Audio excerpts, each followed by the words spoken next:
Lakini ilionekana ngumu kwa Faisal Salum kusalia ndani ya kikosi cha Azam.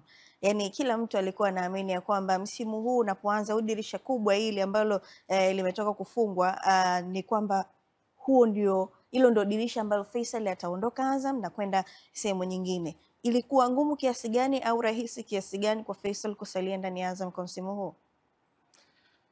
Kwanza ndani ya Azam hakukuwa na tishio lolote la Faisal kuondoka.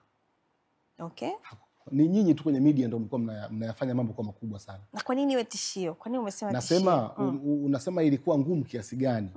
Nasema wala hakukuwa na ugumu wowote na wala kulikuwa hakuna kitisho chochote. Yaani ilikuwa inaonekana tu Faisal yupo kwa sababu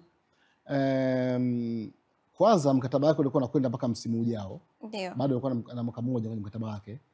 Hakuna ofa iliyokuja. Yeye mwenyewe hakuwahi kusema kwamba hana furaha. Hakuna kitu chochote kilichokuwepo kati ya Azam FC na Faisal. Ila yale kuwepo kwenye media. Huko kwenye media ndio mambo yalikuwa mengi kwa sababu tunajua huu ni mkate wa taifa. Unajua Faisal ni mkate wa taifa. Kila mtu anataka amege. Apate share yake kwenye.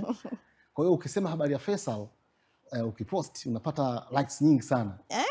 Unapata na matangazo mengi ya nguvu za kiume. Kwa hiyo kila mtu anataka naye aweke pale apate yale matangazo.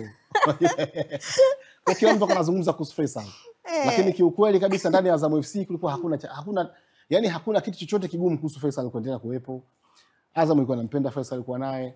Faisal alikuwa anapenda kubaki Azam. Kuna mtu apende kupanda iliza. Kwa maana wanataka kuniambia vile vikao ambavyo ilikuwa inasemekana leo mara mmekaa vikao kujadiliki, leo mmeitwa mezani. Hizo ni habari za mitandao. Nakuuliza unafikiri kuna mtu apende kupanda iliza?